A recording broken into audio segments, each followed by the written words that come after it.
Greetings, owners of fine luxury cardboard rectangles. We are here today to discuss the risk of people losing their magic channels or getting massive fines from the FTC in regards to the whole Coppa thing that's going on. This is a subject that originally I wasn't really going to cover in a video, but it's come up so frequently in the comment section and in live streams that I figured that I would just address this. Now, we are going to limit the discussion specifically to Magic the Gathering in terms of the channels that are affected by this, all right? Because it's going to affect different groups of creators in different ways. The majority, not at all. Now, just so you understand the perspective that we're coming from for this video, I don't think that the majority of Magic channels have anything at all to worry about from Coppa. But let's start at the beginning so that everybody's on the same page. Because honestly, there is a lot of misinformation flowing around out there, and it's causing a lot of people a lot of stress, both on the creator side, where creators are worried about the impact to their channel, and on the side of the fans. Because one of the cool things about YouTube is the people who watch the channels, they end up feeling very connected to the channels and the creators, and they get very sad or angry when they think about losing that, right? They feel like something's going to be taken away from them. So that connection is something to be enjoyed and cherished. And as a result, I am here to try and set your collective minds at ease, because I genuinely feel like this is going to impact very few Magic channels. I can only really think of one or two that are pretty much guaranteed to be affected by this. But even then, what they're going to have to do is very minimal, and it won't result in them losing their channels or getting any big fines. So this all starts essentially back in 1998 with the creation of Coppa. Coppa is basically a law saying that online websites, services, things like that are not allowed to collect information on children that are 12 or younger without the express consent of the parents, usually something in like writing form, right? So that's all it boils down to. One of the first points that I want to address is that, because I see people running around going, it shouldn't be their job to police what kids watch and whatever. It has nothing to do with that. The Coppa has nothing to do with your kids seeing a video where a lady's slapping her tatas around or something like that, right? Like that's not what this has anything to do with.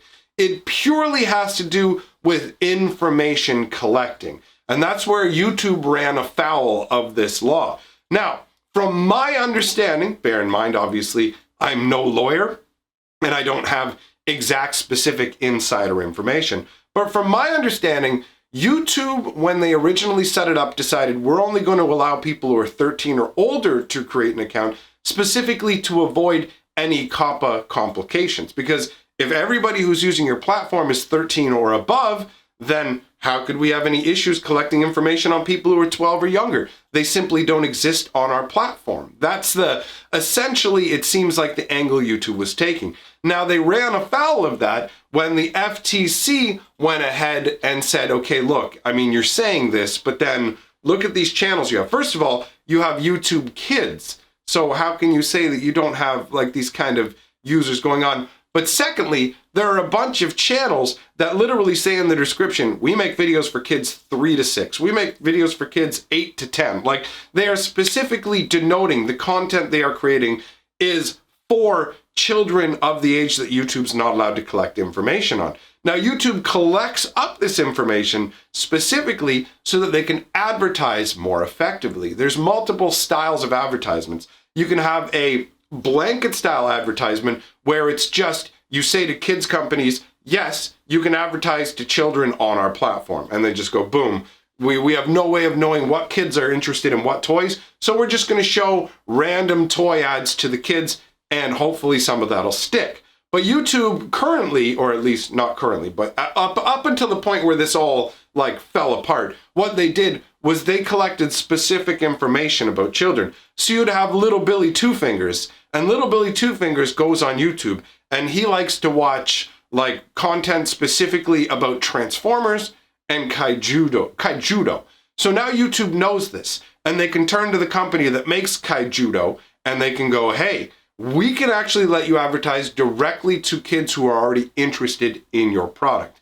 Obviously, when you can offer that sort of advertising in a more targeted way, you will get paid more money than a blanket style advertisement, right? Because it makes more sense. The company is using its money to kind of laser focus on its customers. And that sort of like targeting particular kind of customer groups is fine. Who wants to see ads for things they have no interest in? But it's different when it comes to kids because that's against the law. You're not allowed to do that.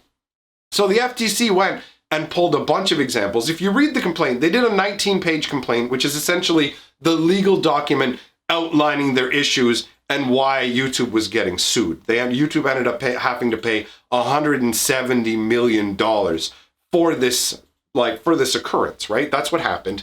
And they had to also agree that they would change how they were doing things and not target children with advertisements anymore. Or not like, no, that's not true. Sorry. What they had to stop doing was collecting information on kids 12 or younger. That's what YouTube had to agree to. Essentially, they just had to agree to obey a 20-year-old law, right? So YouTube is turning around now to all creators saying, look, we have to abide by FTC regulations. You're required to specifically note, is your content for children or is your content not for children? And if you do this incorrectly, you are open to legal liability. Now, as a point of clarification, because there's people who say, okay, YouTube is the one who are actually collecting this information. According to the FTC, YouTube channel owners will be considered the same as someone who had their own independent website and was collecting this information. Yes, this information is collected by YouTube to be used for ad networks, but as the actual owner of the channel, you will be the one considered to be the one doing this because YouTube has agreed to basically abide by FTC restrictions. If you don't mark your content properly, then you would be the one who would be considered in violation of Coppa. So this makes people say, okay, wait, does this mean that YouTube channels are going to get shut down? Does this mean that these massive fines, because you can be fined up to $42,000 per incident. So per video you have that is targeted towards children, but not marked as targeted towards children, you could theoretically get up to a $42,000 fine, and this could cause you to lose your channel as well, depending on what kind of a position that you get put in with YouTube. Now, reading over the information the FTC specifically has supplied, I read the generalized FAQs, I read the FAQ they created specifically for the YouTube content creators. I also actually went ahead and read the legal complaint because there is some really useful information in there. If you want to check out the complaint yourself, the most useful information is between pages 10 to 14 to outline exactly what they're targeting. In this kind of a scenario, people say, okay, it's very nebulous, it's very vague what can count as for children's content.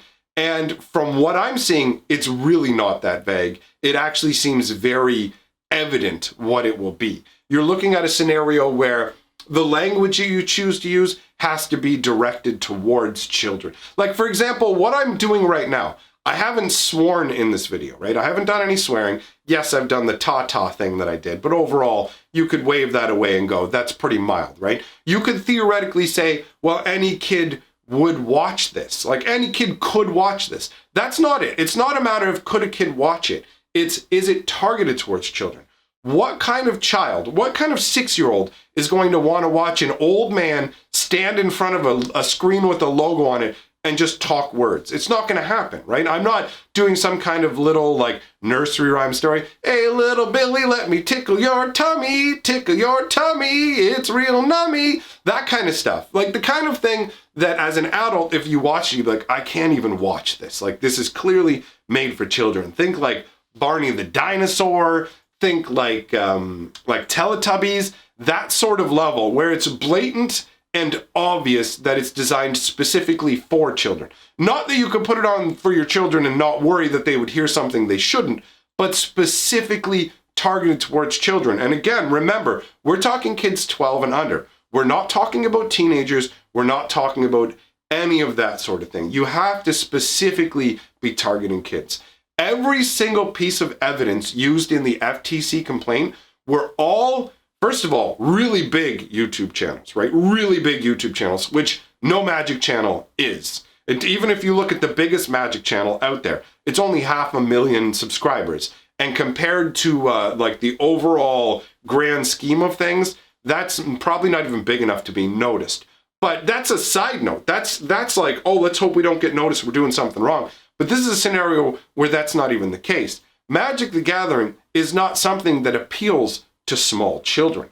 From an outside perspective, some adults may look at it and go, oh, it's a toy. Yes, it was inducted into the Toy Hall of Fame. But all of the things that were listed in the FTC complaint against YouTube were all stuff that were targeting very young children and were blatant about it. And virtually every example even had in the description of their channel, we target children specifically. This is the age group this is for. This is for like youth. This is for whatever. They had that level too, right? So the majority of magic channels are not going to have like bright colored, silly nonsense for children. That's what it's going to be. Like think like nursery rhymes, really simple animations, things that already appeal to kids, like if you've got Disney characters or whatever, that sort of thing. Yes, that's more targeted towards children. That would get you into trouble. But that's not Magic the Gathering. Even if you want to use even if you're using Chandra or some other animated or drawn characters in your thumbnails,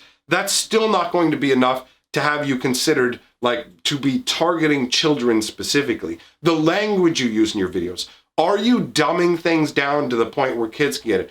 Hey kids, does your tummy feel bad? Or like, it's very, very, it feels very, very obvious that Magic the Gathering doesn't really fall under that umbrella. And if you want further evidence that magic channels aren't really going to be considered the same as kid stuff, even though it's technically a toy, and Wizards of the Coast is owned by Hasbro, and you think, well, I mean, those are some strong arguments. If you go to the Hasbro channel, the Hasbro YouTube channel is designed for children. Virtually every single Hasbro property is listed and they have videos for it. There's tons and tons of videos. The Hasbro channel actually has 3.2 million subscribers. It's specifically designed for children.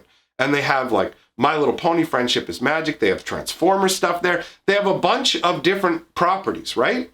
And Magic the Gathering is not amongst them. You cannot find a single Magic the Gathering video on that Hasbro channel. They also have all these other awesome channels to the side that they specifically recommend, that Hasbro has selected to recommend.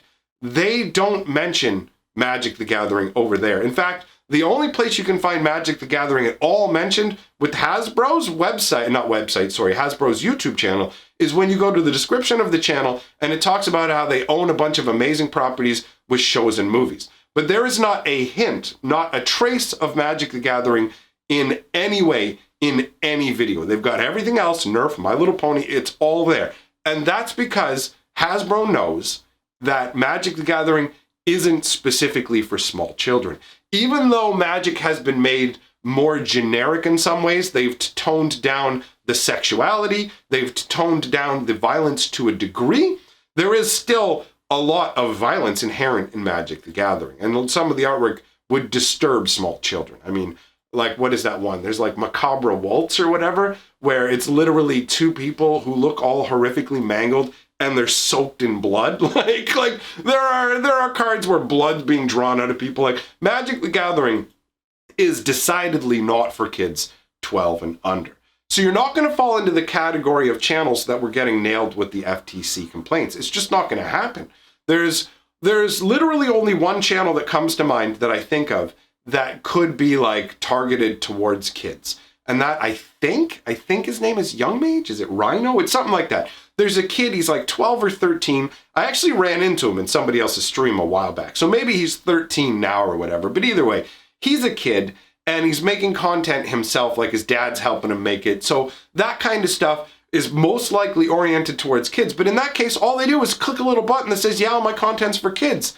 And I imagine that's what his channel is. I doubt he's going to have a problem with it. And when you mark all your stuff as for kids, you have no problems. It does mean that they'll shut off the comment section for the videos, which does suck. But you have to understand the reason they're shutting off comment sections on any channels for kids is because there are disgusting human beings out there who are doing like awful things using the comment sections with videos with kids in them. So that's actually to keep the kids from having experiences they shouldn't, or for people to have the wrong kind of thoughts about kids. Where honestly, I don't want to get sidetracked and get too far into that grossness because it's gross. And anyways, the point I'm trying to make is there are virtually no channels that will be affected by this in the magic sphere, because the ones that are aimed for kids are just going to mark themselves for kids. I don't know if there are other ones I'm not aware of because I don't know every magic channel. But virtually every magic channel that exists out there doesn't really have anything to worry about. You look at their thumbnails, you look at the way their content is constructed, it's not designed for small children. You're not going to click on it and go, okay, this is aimed for kids. And that's what it has to be. It's okay if kids watch your stuff. That's not a problem. The FTC even says that. They say it's not a problem if some kids watch your stuff. The problem is if you're specifically targeting children. Not if kids come and watch your stuff as a side effect. Even I will have some kids who end up watching my stuff because I have full-grown, like the majority of my audience, you can tell from live streams in the comment section, are full adults. You read the comments, this stuff was written by adults. The conversations that we have, creators tend to attract people to them who are roughly similar to them. So I attract a lot of old dudes like me, right? We're having an old dried out sausage party here, if you know what I'm saying.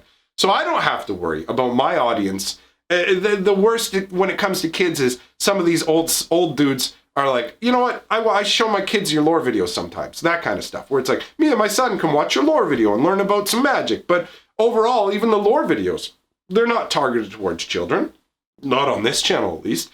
There are some dark parts of lore where people get wiped out or all kinds of crazy stuff happens. So none of that's for kids. So for my channel, I feel like there's absolutely zero concern. And the people also, guys, to cover something else, the ones who are like, oh my God, you can get millions and millions of dollars worth of fines. The FTC specifically states, when you read through what they've got there, that they will like put fines on people, but they're not looking to fine people out of business. So they will look at the size of your business and they will go, all right, here's the fine. They want it to be a financial sting where they want it to hurt enough for you to pay attention, straighten up, and fly right.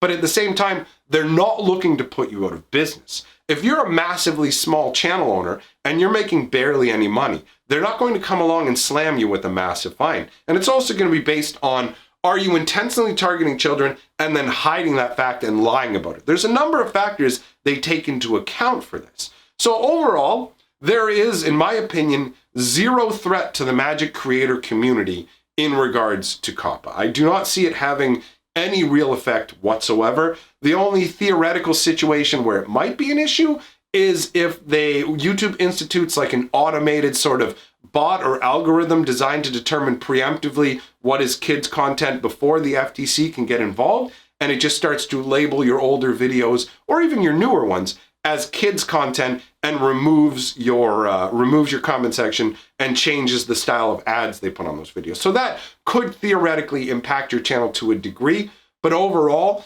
that seems like it will be fairly minimal, and you may even be able to appeal it. I don't know about that part. But either way, I've had enough people ask me about this. I can see the concern they have. It's actually touching to see that people don't want my channel to go anywhere, and they're like, no, please, like, I hope this doesn't affect you in a negative way. I mean, on the minuscule chance that it does, I have like another channel. You guys can go and check it out, actually. It's called Hatcher. There's no way anyone's going to think that one's for kids because the language and the way I carry on over there.